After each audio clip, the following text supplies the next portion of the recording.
Hey, honey, Yes, Barry? let's get out of here. Where are we going? Where do we always go?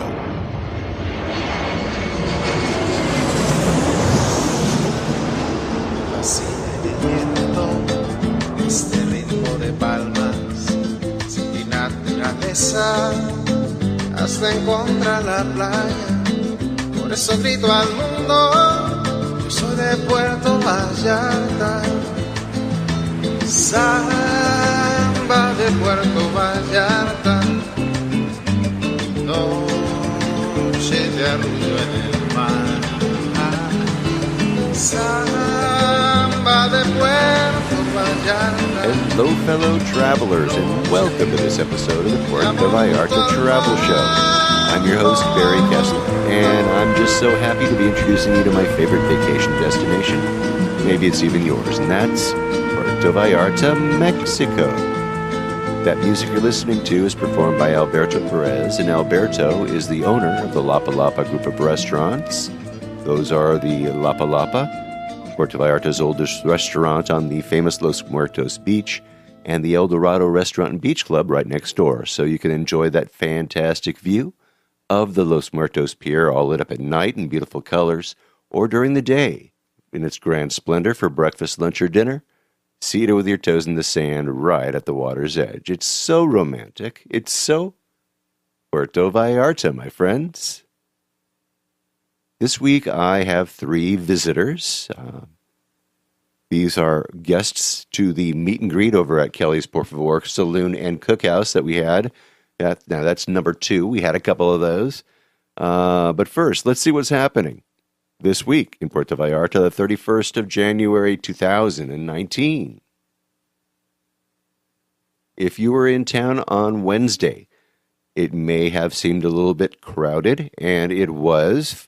There was a record number of 4 cruise ships in the port from Vallarta Independiente. Let's read. 14,000 people between passengers and crew were in port this Wednesday, something that hasn't happened for 8 years in Puerto Vallarta. 4 cruise ships at the same time adorned the bay. It was the Ruby Princess that came with 3,134 passengers and 1,173 crew members. The Voldendam with 1,390 passengers and 581 crew. The Carnival Splendor with 3,353 passengers and 1,120 crew members. And the Norwegian Gem with 2,330 passengers and a crew of 1,071. In total, 10,207 passengers enjoyed the port, and 3,945 crew members also had a chance to spend some money. I have a link to the article in the show notes, and wow, that's pretty cool. Yeah, if it felt a little tight on Wednesday, that's why. I would have liked to have seen what 4 ships in the harbor looked like. That must have been pretty cool.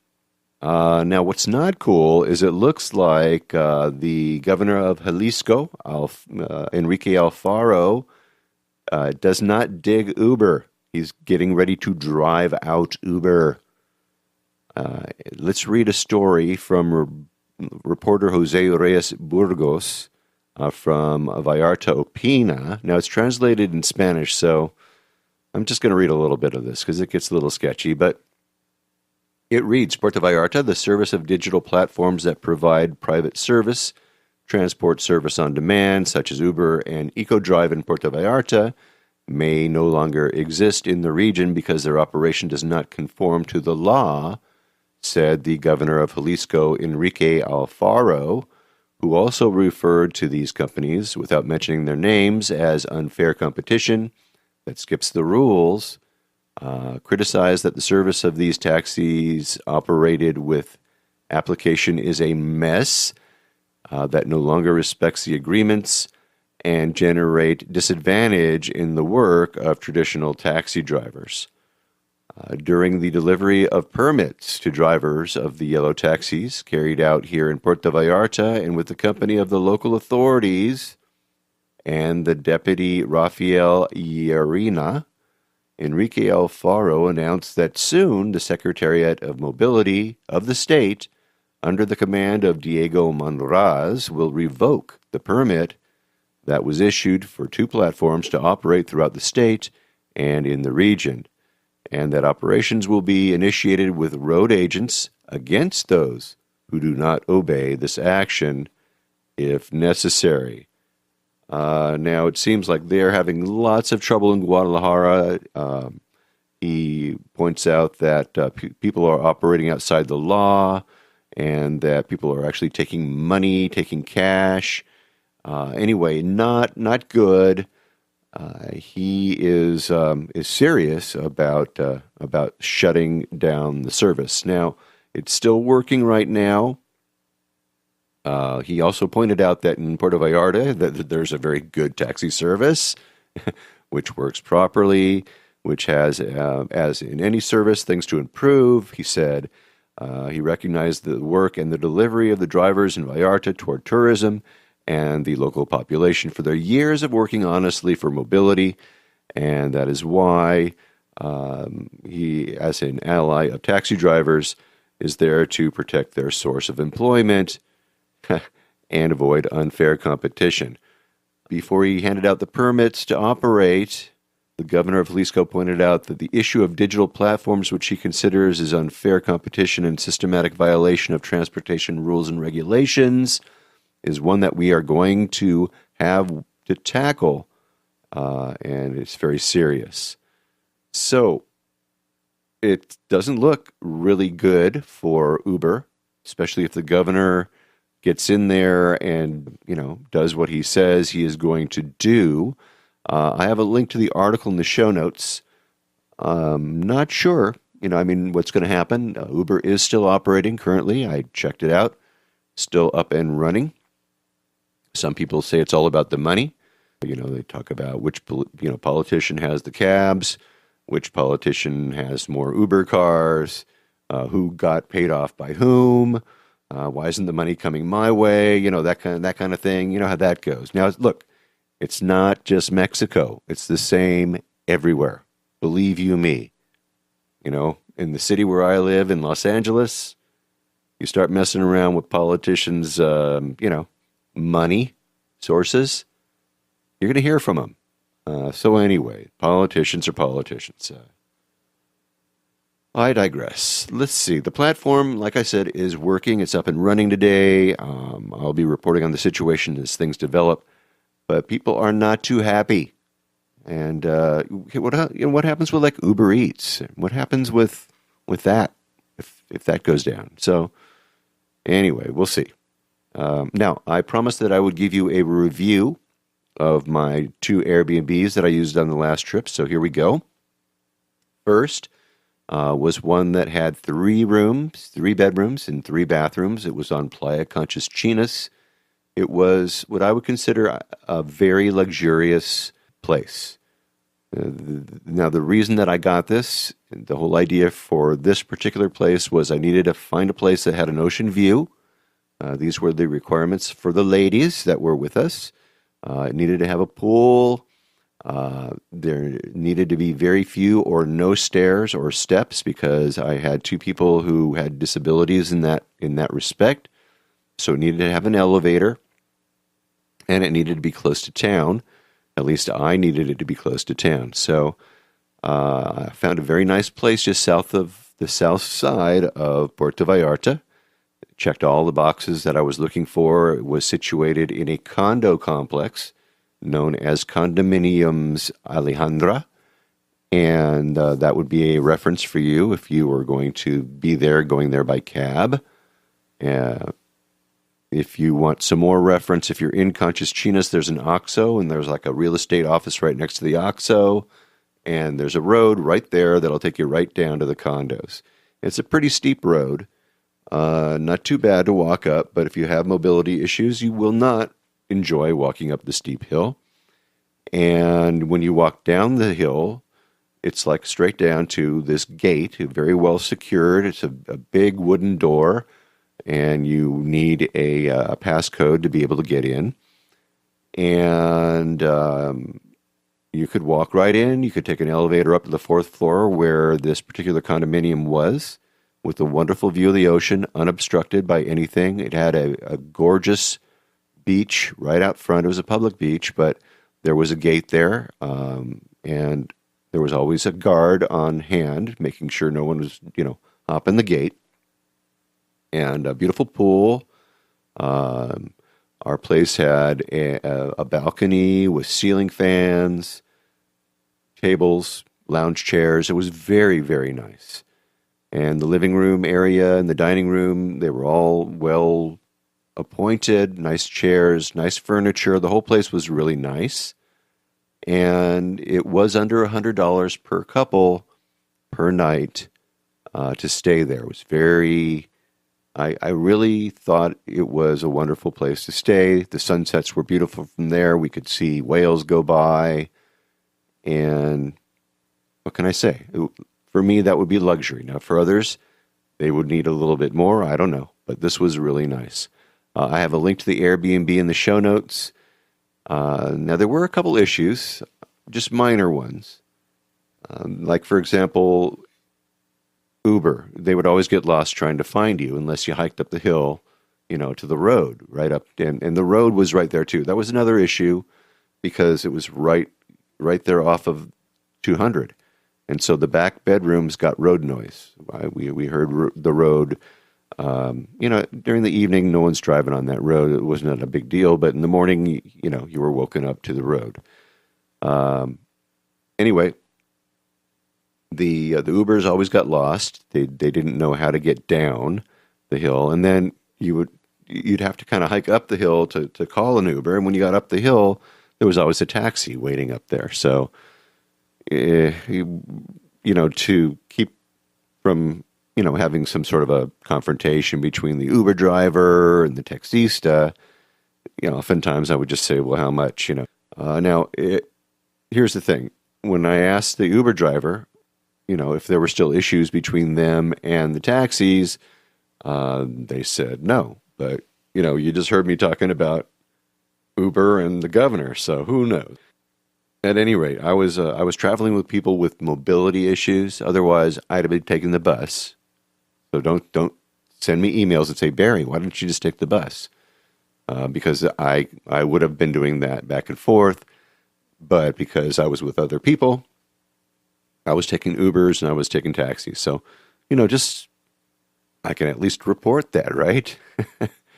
The bus stop was right across the street from the place, so that was not a problem. It was actually a good thing. The fact that there was an OXXO right at the top of the hill was also a really, really good thing. It's like, 24-hour, market. So that was pretty cool. So no mobility issues. You would have no problems at all if you were staying there. I did have an issue, however, and maybe it's just me. I'm a little sensitive to this, but some of these platforms like Airbnb and Uber, by the way, are basically I think they're kind of stepping on people's toes. They are reaching into the pockets. I think they're reaching into the pockets of established tour companies. They are branching out from the rental thing. They found out that being the first contact allows them to try to get more stuff from you. So they're pushing tours, and they're offering tours or offering activities, that kind of thing. And they're getting into the tour business. And, that's I don't know, that's well and good, I guess. But, not for people like JR or people that I know, friends of mine who have been in the tour business and the tour selling business for many, many years. They're I think they're horning in on their businesses. And, personally, I don't like it. So even though I love to use Airbnb, I have issues with them. They send me emails saying, hey, what are you going to do while you're there? Wouldn't you like to take a tour? Would you like to do this? So, how are you going to do this? Hey, listen, read my blog, do this, do that. And it's like, you know what?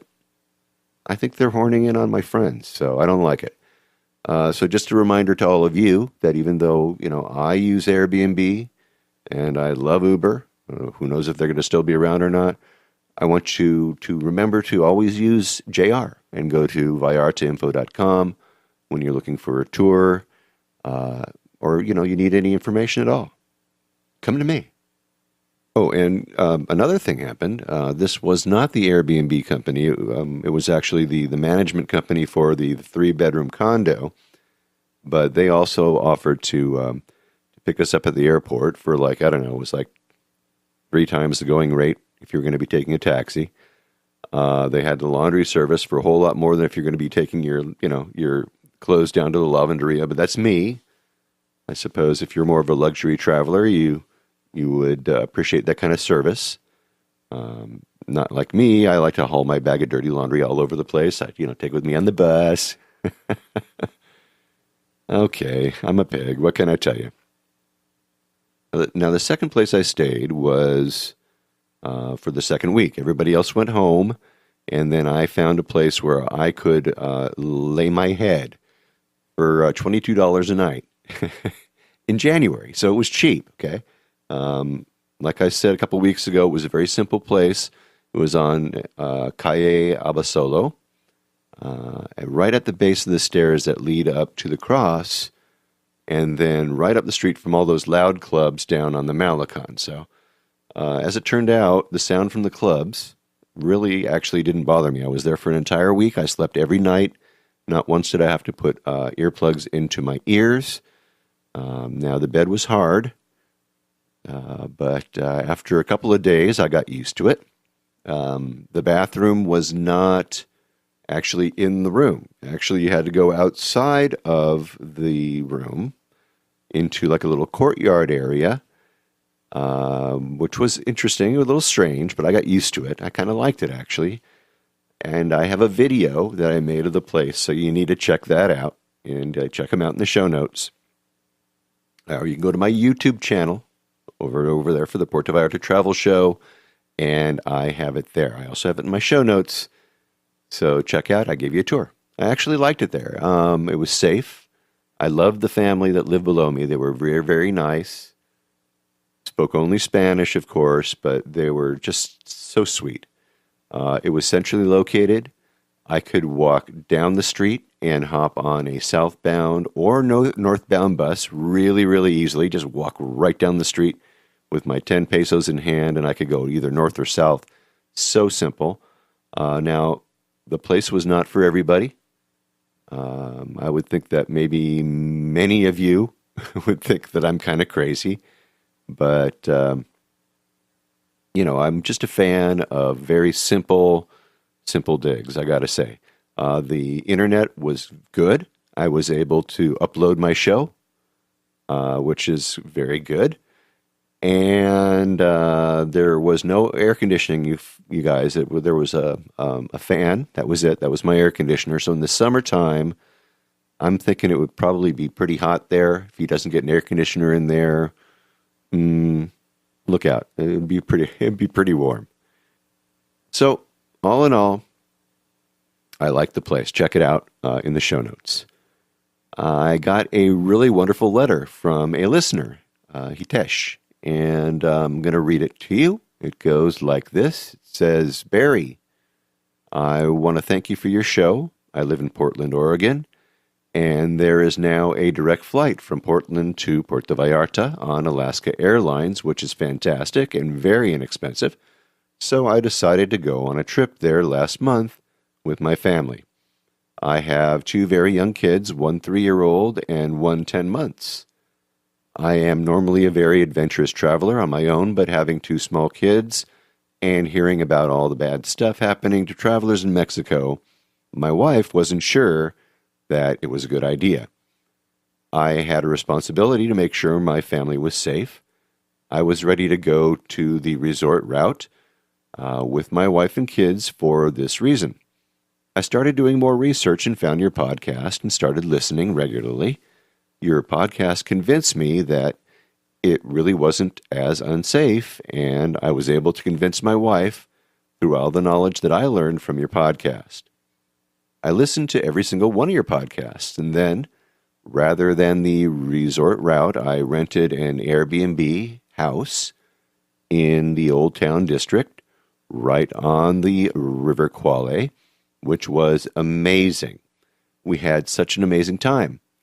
It was right in the middle of a local neighborhood, got to experience a lot of culture, birthday parties, kids playing in the streets, swimming in the river, the fireworks, etc. It was so much more fantastic of an experience than I could have ever hoped for. The locals were so friendly. We went to many restaurants you went to and discussed on your podcast. The restaurants were so inexpensive and so accommodating to my kids. It was amazing. They would go out of their way to put cartoons on for the kids, hold them while we were eating, play with them, etc. I mean, hospitality was amazing. I have never traveled anywhere that was so accommodating for kids. It was just an all-around amazing experience, and I plan to come back to PV every winter. I would be more than happy to talk with you about my experience if you would like to hear more, or if you think that it would be valuable to hear more tips for travelers with kids. We have several. Thank you for all your work. Greatly appreciated. You made our vacation so much better. Hitesh. All right. I love emails like that. And Hitesh, I'm going to send you a microphone, so be ready so you can share with us all your experiences that you have with your young kids. When I came here with my kids when they were young, they were like 2 years old and 3 years old. And what amazed me was just how friendly the people were and how the people in the restaurants actually, they just took the kids right from your arms and let you enjoy some time to yourself. It was amazing. I mean, we were just blown away, just like you were, Hitesh.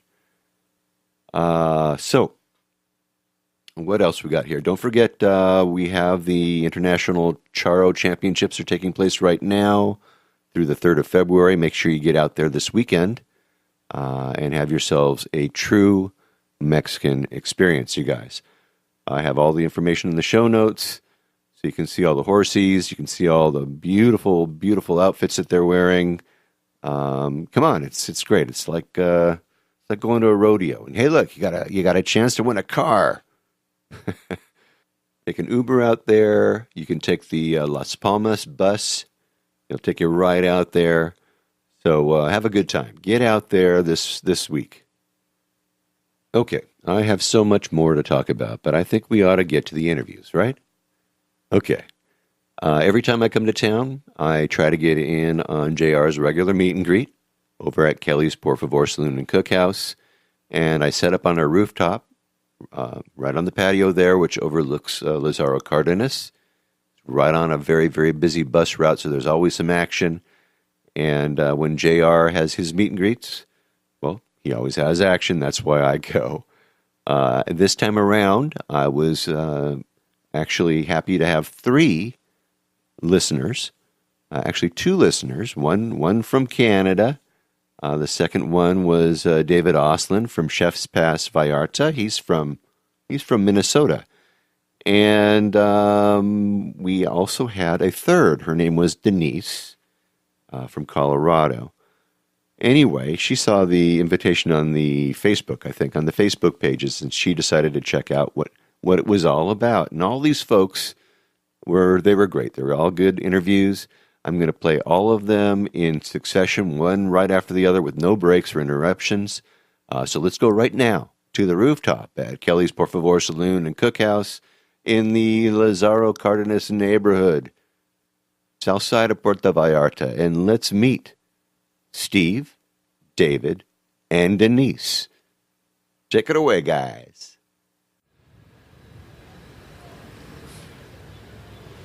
Hey, Steve. Thanks for joining us today. Thanks for having me. Nice to be here. Tell us a little bit about yourself. Where are you from? And, what brings you to Puerto Vallarta? Well, my wife and I are from Niagara Falls on the Canadian side, just outside of Toronto. And it was minus 22 degrees there Celsius the other day, so I think that gives you a good hint as to why we're in Puerto Vallarta for the winter. I retired a couple of years ago, and so we decided to try and find some place that was a lot warmer. And we looked at Spain, we looked at a few other places, but we actually fell in love with Puerto Vallarta when we were here last year, so we decided it was time to come back and enjoy it some more. Well, so the first year was last year. Yeah. First year we were here for 6 weeks in the winter, and we went home to Toronto and got home in a snowstorm. Had to spend the night in a hotel because there was too much snow on the roads to get home.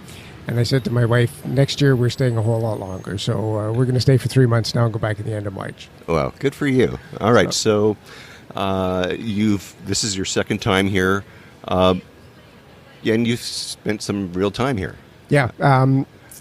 It's nice to be able to actually meet the folks. We're in a condominium unit, so we have a chance to meet some of the locals. And just to be able to walk around and chat and just not be on holiday kind of thing. We're actually living here now for the winter, and it's nice to be able to do that because there's so much to see here. It's just incredible. You told me that you started listening to the show when it first started. Right from day one. That's pretty cool. We found it on Facebook and went back and listened to the first 2 episodes we met, and thank you for those because they make getting through the airport a whole lot easier. Right. So I highly recommend those. And then we listened for a year in advance before we came down, so we'd have some idea of what we wanted to look at while we were here. Didn't get anywhere near through the list last year, so we had to come back. And the list just keeps getting longer because there's just so many things to do. There is. There's so, you discover something new every week. Yeah. So I love it. I love doing the interviews. It's a lot of fun. And you used to be an airline pilot, yes? Yeah, I used to work for Air Canada, spent 39 years flying around the world, going to different places, and got to spend 24 hours in just about, or in all of them. Yeah. And so it's nice to be able to actually put down some roots and spend some time and get to know someplace now, which is just perfect. Yeah. Now, I was talking with somebody the other day. We were talking about distances in air, and I was surprised to find that my flight from L.A. is just about only which is about 3 hours, maybe 2 hours, 45 minutes or so. Yeah. It's only about an hour difference from somebody taking off from Vancouver. Yeah. We fly great circle distances, and all the tracks are planned minimum time, so we take advantage of the winds. And so even going the long-haul stuff from L.A. to, say, Hong Kong is not very much different than flying from Vancouver to Hong Kong, except the routes that we plan go up over the Aleutian Islands. And so you've got a lot of choice in minimizing the time that you're in the air. And, of course, that saves the airlines money.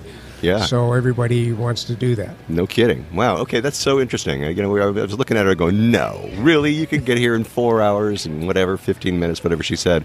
I didn't believe that for 1 minute. No, you can do it. All right. Okay. All right. So I lose that bet. You've been to lots of places here because you spend some time. Yeah. Can you tell us about some of your favorite restaurants? Maybe for breakfast, lunch, and dinner? Breakfast, hands down, is metate. Their chocolate chili quiles are absolutely to die for. So that's number one.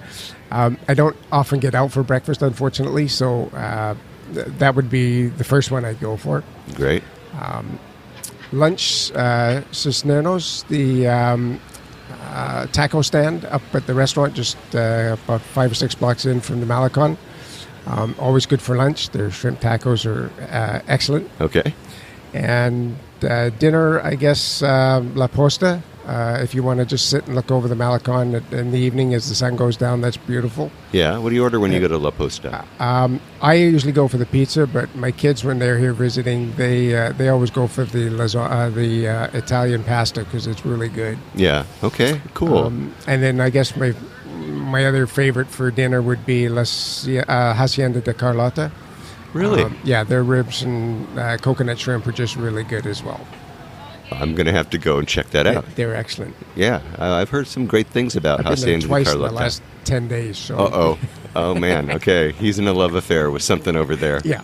No, it's good. Well, all right. So any others that tickle your fancy that you can think of off the top of your head, or am I stretching your? If you want to stay on the Malecon, blue shrimp is good. Yeah. I actually kind of like to try and get a little bit off the touristy sections and just go and pop in somewhere and see what you get because there's lots of good food here. There's just so many choices. There's lots here. Have you had a chance to do any day trips to get out? No, we're going to, after listening to your podcast, we're going to go to San Sebastian in a couple of weeks when one of my sons and his girlfriend are coming down, so we're going to do that as a family. Oh, great. Go out and have a look there. And then the other son wants to go down to the botanical gardens. We were there last year. That was actually an interesting taxi ride back because we got a taxi from El Tuito, I think he said, and he brought us up to Puerto Vallarta in record time. So that was actually good fun. Nailing those topos at top speed. Yeah, he knew exactly where they were, man. We didn't hit one at all, but he overtook about 6 cars every time people slowed down. Mr. Toad's Wild Ride. I was flying without having the airplane. It worked out really well. I enjoyed it.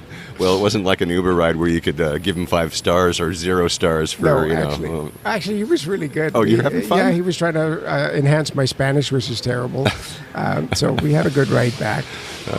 But it was good. So there's lots to see down here, and there's loads of places to go as well, right? So yeah, we did the Rhythms of the Night evening, which was lots of fun. And just being out on the water to go for a whale watching trip or something like that and see some of the wildlife as well. It's good. Yeah, it is good. You have some maybe advice to a first-time visitor that comes to Puerto Vallarta? Get out and see some of the local stuff. If you're in an all-inclusive, make sure you get out at some point and go and visit Puerto Vallarta. There's loads to see and do down here. We actually lived in Hong Kong for 8 years.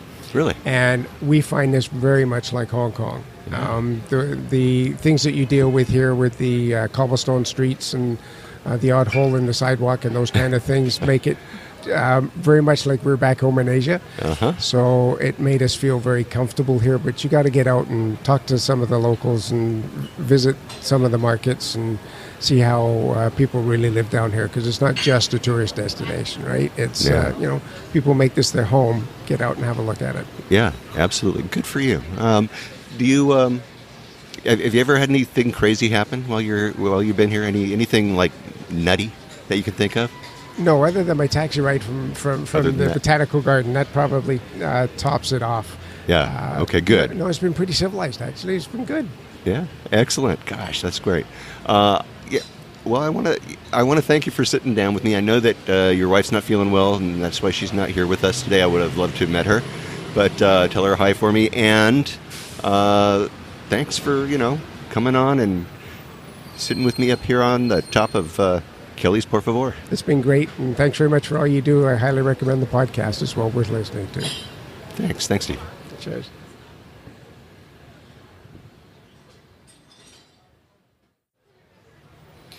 David Oslin from Chef's Pass.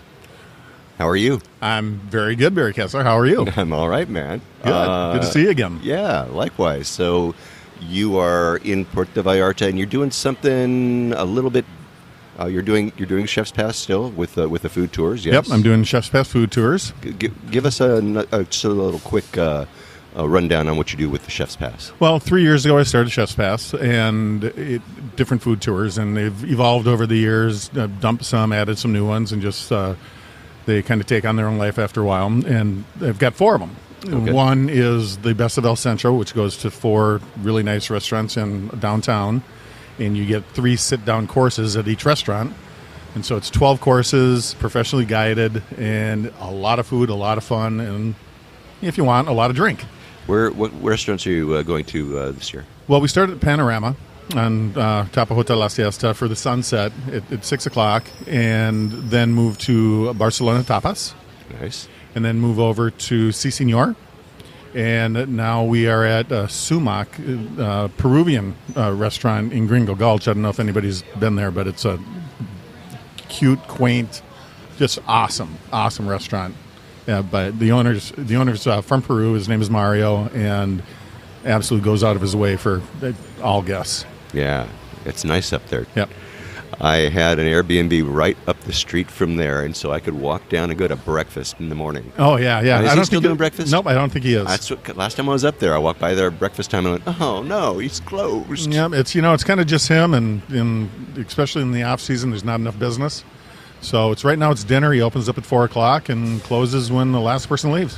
What's the big dish over there? What's his? He changes it all the time. He does, but it's all based on traditional Peruvian food. So there's a lot of ceviches. There's a lot of chicken. There's a lot of quinoa, And when you go there, he'll explain the whole history of Peruvian food, which is, I didn't know this, is really kind of a melting pot of Spanish influence, Asian influence, and Mexican influence. Or South American influence. Yeah, so very cool. Yep. Great restaurant. Okay, so you're hitting 4 different restaurants there. And on that one, and in the Old Town Emiliana Zapata area, we've got 3 different tours. One is an Eat Where the Locals Eat, where we bring you to 3 different restaurants that are completely off the grid. They don't have websites. You wouldn't know about them unless a guide brought you to them. They're hidden in little nooks and side streets that butt up against Rio Quali.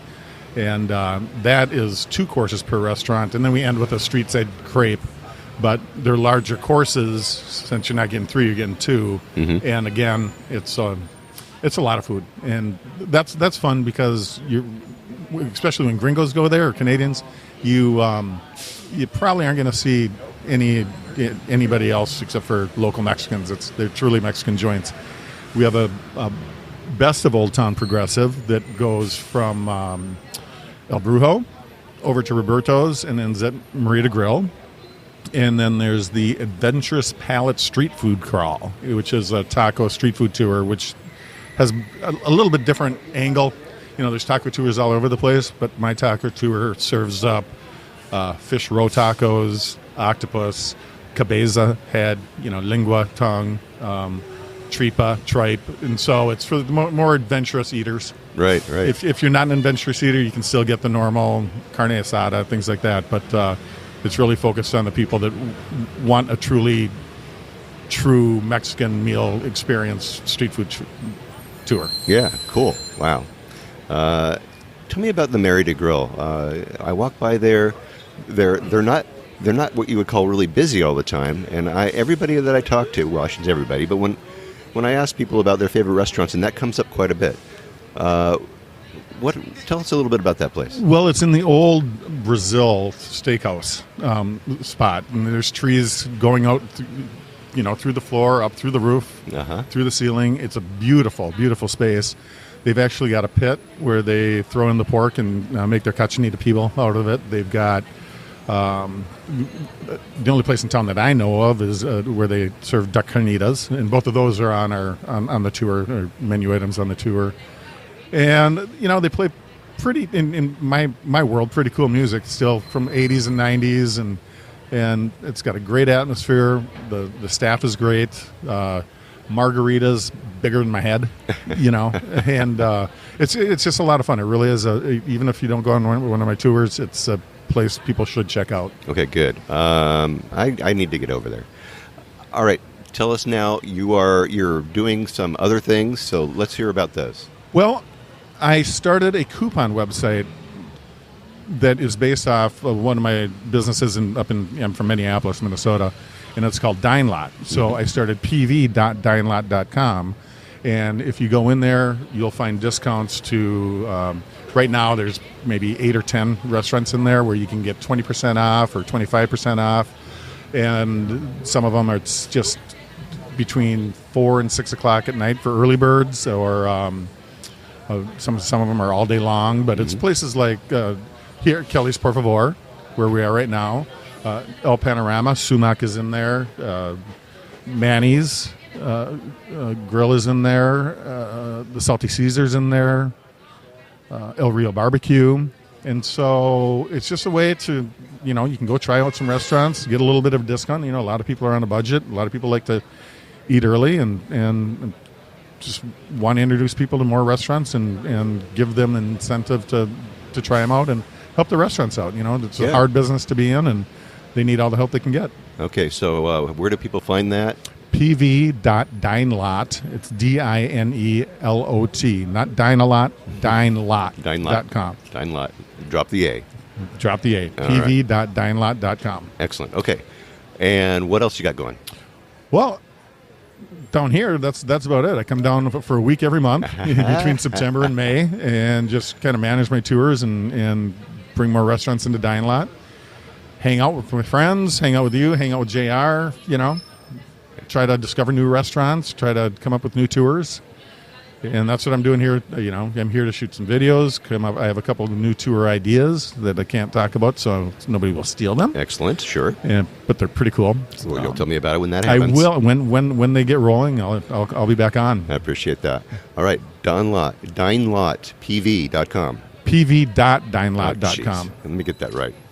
pv.dinelot.com. That's it. All right, right on. Okay, I'm going to have links to that in the show notes for this episode, so you'll check it out. And is there anything else I'm forgetting? No. Oh, well, here, let me ask you something. You said you came down here for, to find something new. Anything new that you like?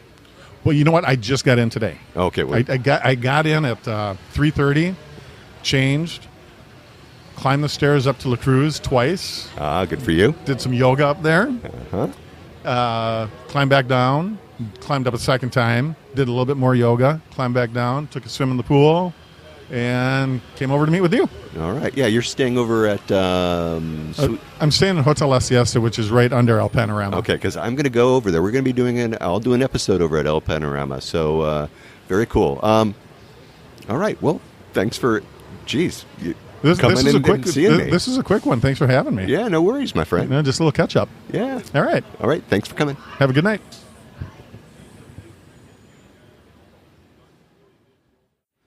Denise, thanks for joining us at this meet and greet open mic podcast.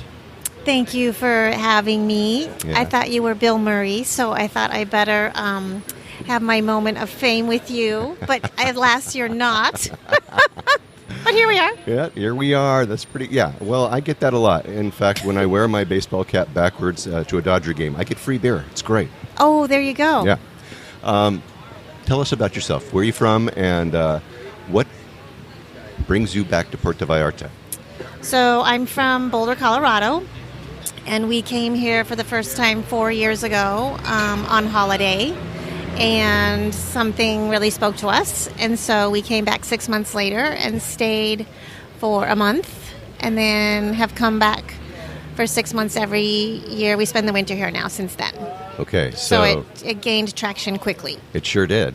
Wow. Okay, so when you went the first time, where'd you stay? Well, where did we stay? Well, we first went to Sayulita, which we liked, but then it got turned into Disneyland. So then we came down here. We stayed in the Centro. Trying to think where we stayed. We stayed at a really local Mexican hotel at the the Hotel Encino. The Encino. Yes. Okay. All so we right. stayed at a very Mexican hotel at the Hotel Encino. Yeah. And what did you think of that place? We thought that it was a very Mexican hotel. So we realized that we could do better than that. Although we had a good experience and the staff was very nice. Okay, good. And but I didn't need to stay there as a long-term proposition. I understand, because you Yes. stay for long-term. Right. You are here a lot. Right. All right, so when you returned after that Mexican experience, where did you go? So when we returned from that Mexican experience, then I found a place on the internet and ended up in an Airbnb up in Gringo Gulch. Nice. Which had its own Mexican flavor because it didn't have any windows or window screens. It was open air living up at the top of the hill, which was incredible. You loved it? Yes, Okay. and very much worth the walk and the climb. One of the neighbors has an altimeter on his phone, and we walk the equivalent of 16-story building every day to get to there. Wow. And you can go higher. Yeah, you can. So that was beautiful, crazy. and right behind the church and all the things that people imagine and love about and picture in their head about what Vallarta has to offer. You could hear the mariachis at Casa Isabel at the night through around the corner, and I mean all of it. So Wow. it was very charming and lovely. And then that had to end too. Yeah, of course it always has to end. But it was good while it lasted. Yeah. So now we stay. Now we have an apartment that we rent from a Mexican family that we go to every year, and we rent through them directly. And it is up Aldama. It's up at Dama. Okay, great. So you're local. You're in downtown. Yeah, You like it there? we like it a lot. Do they have lots of roosters? We have we walk through their yard on the way to our place. Understood. Yeah. Okay. 4 o'clock, 3 o'clock, 2 o'clock, any time of day. They're making themselves known, aren't they? We don't know what time it is. We just know the roosters are waiting. Yeah, no, it's not bothersome though. So Yeah, you got used to it. It's just part of. We call it the cacophony. Oh, okay, yes. We call it the cacophony of Mexico. Yeah, excellent. No, it's good. You spend time eating here. You don't cook every night at home. Oh no, we eat out. I mean, we cook at home too. We are street food aficionados, so we eat a lot of street food. All right, got some favorites? Oh my God, we can't tell any of our favorites. Why not? What's our favorite? So we have different places for different things. So Mr. Barracuda is a ceviche man that's behind the church over by the two little girls' schools. I saw him today. He had a frickin' line around the block. Oh, yes. No, there's a reason why there's always a line. So you haven't eaten there? No, but I was looking at it and I'm going, my I know the guy's God, making what's wrong ceviches. with He's got the you? little topos. He's making these things, So right? he does it on a tostada or he does it in a cup, which is what I would rather have. And he does. Okay. You can custom order whatever you want. So he does ceviche. He does barracuda salad, which is what I love. He'll put octopus on top of it. He'll put shrimp on top of it. And you just tell him how many pesos worth of whatever you want. It goes in increments of 10. So you want 10 pesos of barracuda, 10 pesos of shrimp, 10 pesos of octopus, and then 10 pesos of sopa if you want the soup with it. So you My can say, mouth is open. You want 40 pesos. He doesn't do avocado, though. Oh, my God, I can't believe... Hey, I've been here shorter than you, Well, and you haven't been there? No, I was like I say, I witness him from afar. I see this guy no, just you need to go there. totally going for it. Yeah, and he has the corner business space right there. Excuse me, he has the corner business space right there with refrigerators and ice and everything. Okay, so there's it's fresh and it's cold. plenty of people sitting on top of their little stools. Yeah. Okay. Chopping furiously and putting everything in the fridge. And yes, no, it's very, very good. Okay, great. No problems I ever. gotta go there. Yep. I guess I gotta go I know, there. you only need like 50 pesos and you can go. Understood. All right. Please try it. All right. So, any other great little spots you can recommend? Where else? Well, we love the churro man, Of course. but his schedule is tight. Where else do we love? We love the woman who has the last taco stand next to Farmacia Guadalajara, The last one. the very last one. Okay. We ran into her out in Paso Ancho where she lives. Oh. So that was fun to be recognized walking the streets past her front door. How cool is Because that? we go there so regularly. So when you go there, what do you get?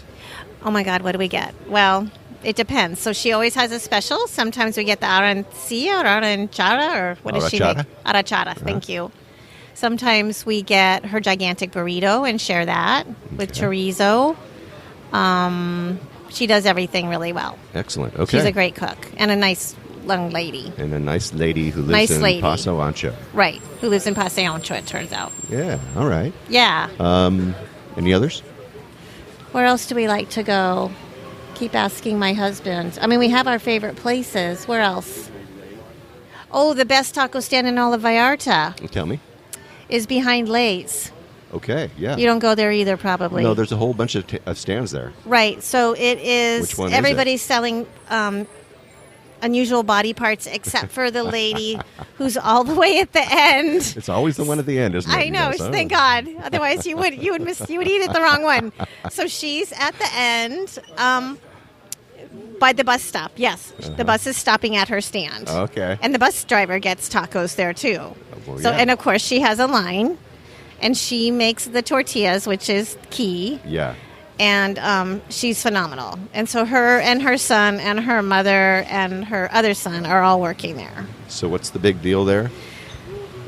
What's the big deal there? I mean, it's just is it really, the really good. sauces? It's really authentic. yeah. It's so many people are not making their tortillas anymore, and No, so they're she's not. still making the tortillas for the 10 peso tacos, Whoa.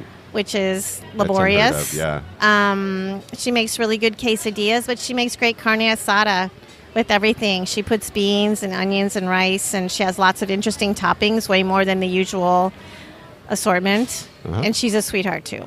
Cool. Wow. Really a sweetheart, and incredibly busy. Again, you have to be willing to stand and wait. And it's worth it because, But when you're at Lay's, go get a taco. I mean, yeah, you're always at Lay's, right? Right, Or sure. often, at least at some point at Lay's. exactly. Go back there. Go back there. Okay. Go back there. Excellent. Those are the only places I can tell you. All right. Now, how about places that everybody's heard of that you like? We don't go to those places. Okay, great. All right. You're my kind I mean, of I've girl. never been to any of those places. Oh, I don't you know any of haven't? them. Excellent. No. Okay, I mean, we good. go to Cafe de Ola for chili rellenos. That's probably it. All right. We order it to go, though. Okay. Excellent. I love this. All right. So let me ask, since you've spent a little time here, have you ever gone off somewhere to Oh, my God, yeah. All right. So let's talk a little bit about what you would do if you had one day Oh, to leave town and come back. Where would you go? I would go to Boca de Tomatlan, and I would hike to any of the beaches south of there. Okay. So you would do that hike along the coast. Mm-hmm. I mean, if you were able, I Well, yeah. suppose. Well, I guess no, it has I'm to do with asking you what something. you would do. Yeah, no, that's what I would do. I mean, anybody who's here just really quick and they wanted to get out of town, I would go there. If I had a car, I would take them to Tewa. Okay. But I don't have a car. You don't have a car. Yeah. Okay. How about a 3-day? A 3-day, I would go back to my toe in Tewa. Okay. We when love you- it. We you love it down there. All right. We So love it when down you there. stay down there, where do you stay? We stay at the Rancho Solimar, Really? which is... Where's that? Do you know it? No. It's is that one of those So there's ecologically two places. Yeah, so it's an friendly eco lodge. places? Got it, So there's yeah. two places on the beach that everybody knows about. That one people refer to as being the fancy place, and the other people refer to as being the hippie place. I don't know what the names of them are, Yeah. but Rancho Solimar is right up the block from those two places. Yeah. So it's just 50 yards away from the beach, and it's a 100-acre eco lodge that is owned by a Canadian couple that they bought the property maybe 13 years ago. Mm-hmm. And they have built all these outbuildings, kind of hacienda style, multiple people in a building, but with private bathrooms and private rooms. But Okay. it's kind of a communal space. And So- so we stayed there. And then it's a farm. I mean, she raises goats and chickens and reclaims all her water, and everything is solar.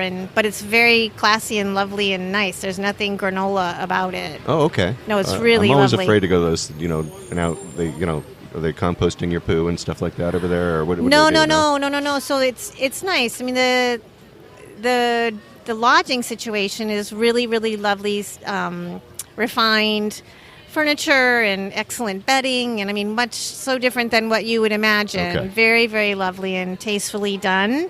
But then there's kind of this safari element that you kind of get to experience too, because there's a communal outdoor kitchen and dining area that anyone who's staying there can use, and a communal fridge and stuff like that. And then her farm is up the hill a little bit further, where if you want to interact or learn about her farming practices and her livestock practices and stuff, you can do that too. But if you'd rather just, stay in your little nice, comfy spot and sit on the hacienda, on the porch, on the veranda, and, read. She's got books, all the kind of stuff like that. But there's no TV, so, there's electricity, there's running water, there's refined plumbing. I think it's a real surprise to people who wouldn't normally consider a place like that to stay. We've stayed at a lot of, non-traditional accommodation, and this was as inexpensive as a really inexpensive Mexican hotel. Yeah. But 100 times nicer. Wow. And they feed you?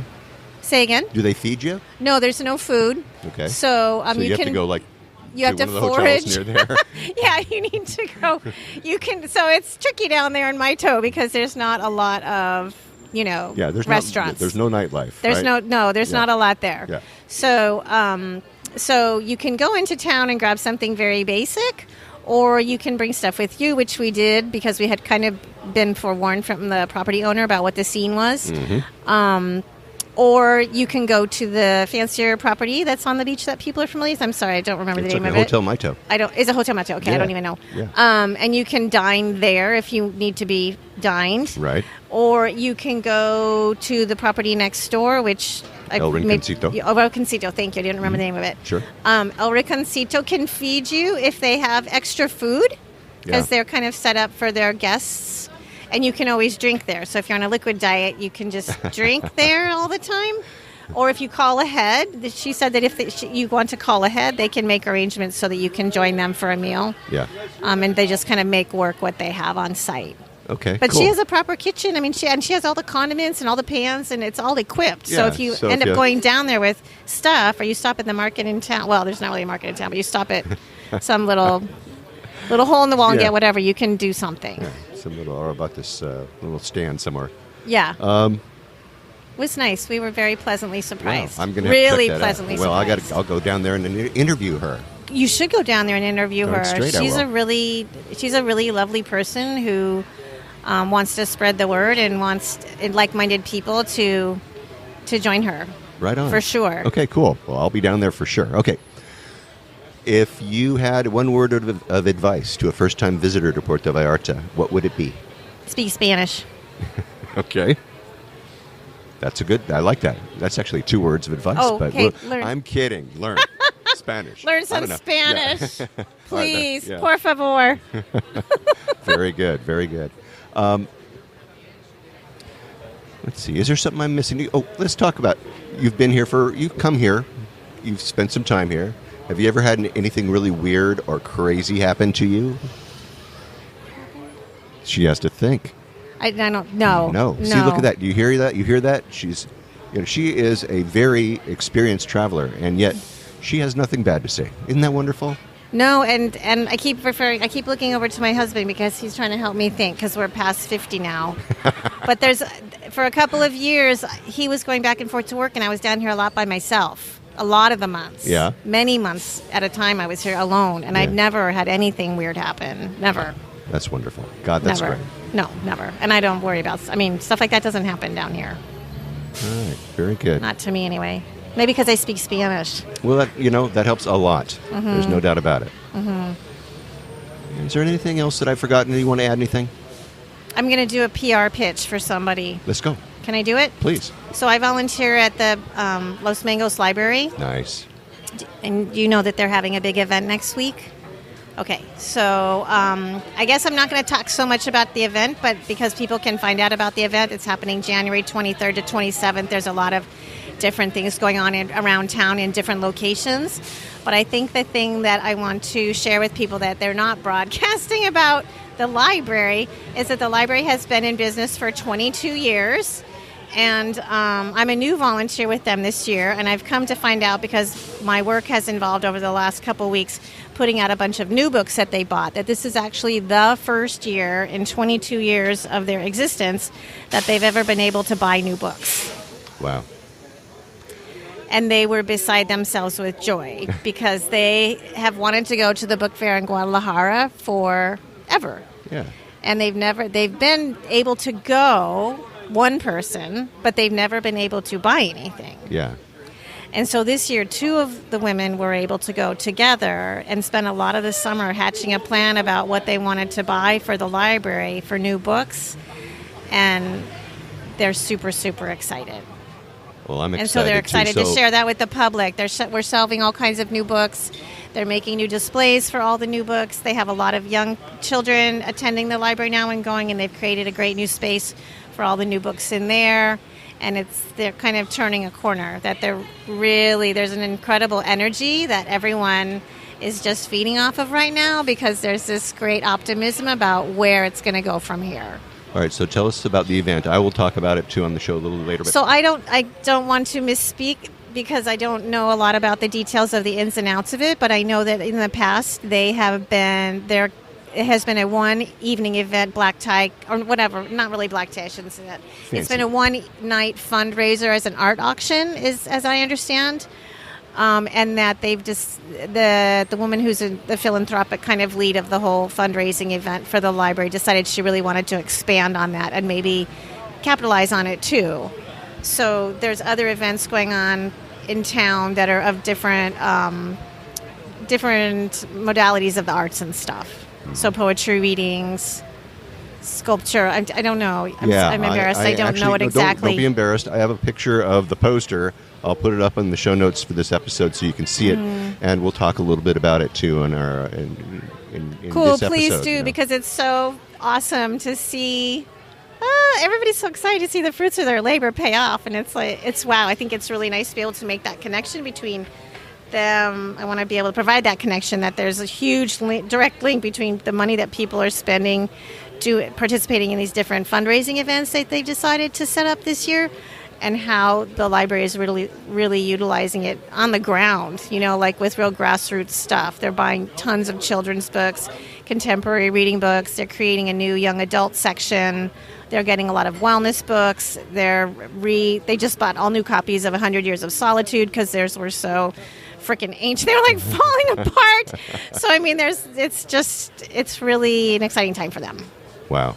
I'm really glad that you stopped and said, you're Bill that Murray, I butt right? in on your show. I had to get my library pitch, and I'm like, I got to go talk to that guy, babe. I'm so happy that you did. Thanks for coming on the show and talking with us. I really appreciate it. Yeah, no, thank you. We haven't been here before, and I actually saw it on the Everything website, or maybe on Kelly's. I might follow them too. So I was like, okay, we're going to go sit down there and see what this is all about. And here you are. I'm sure glad that you did. Yeah, nice to meet you. Likewise. Thank Really you so nice much to for meet coming you. on. Okay, take care.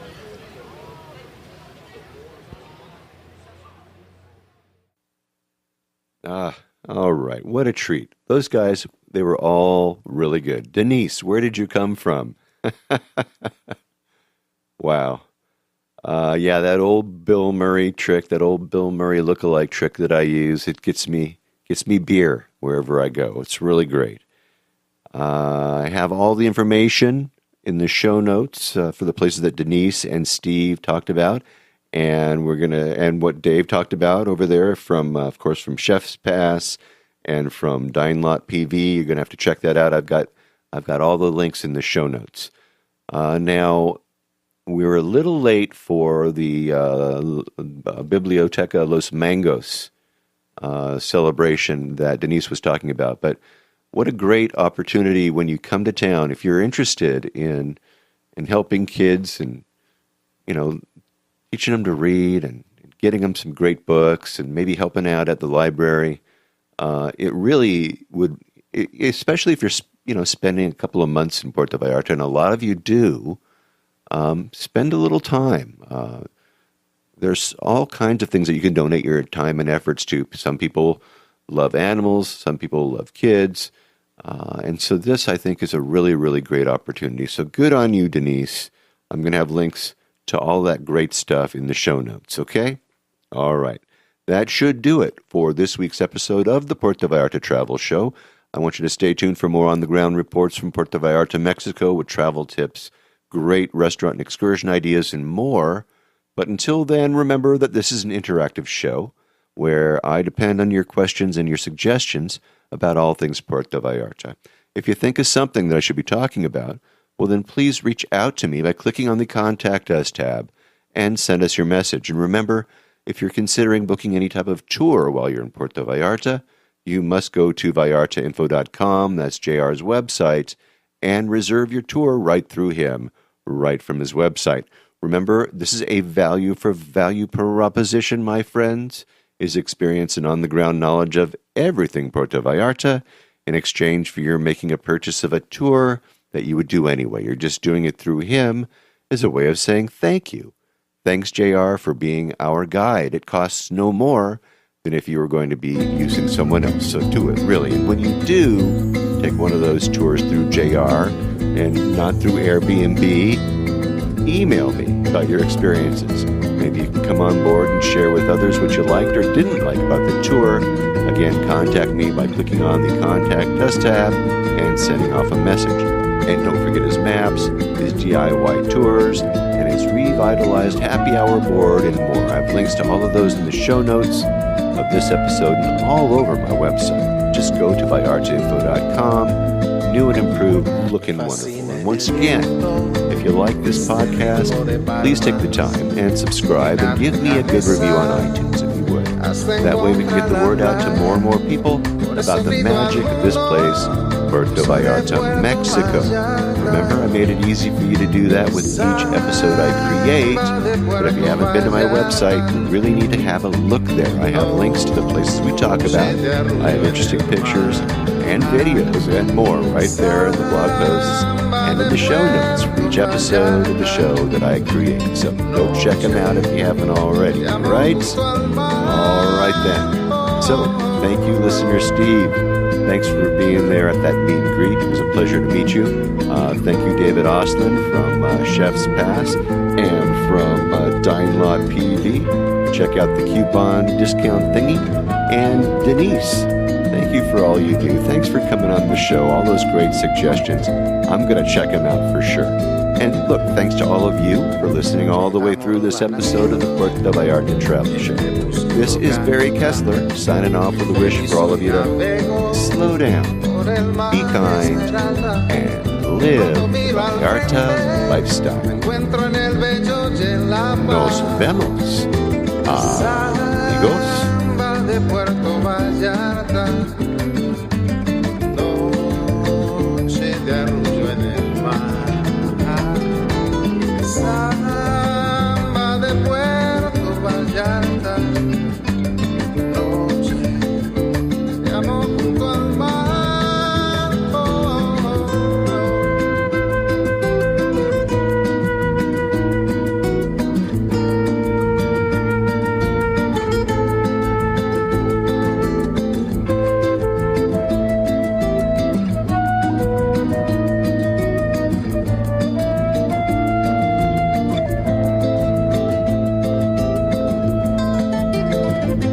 solo camino eterno por la playa, me encuentro junto al río cuando todo está en calma. Pronto cae la noche, me brillas Puerto Vallarta.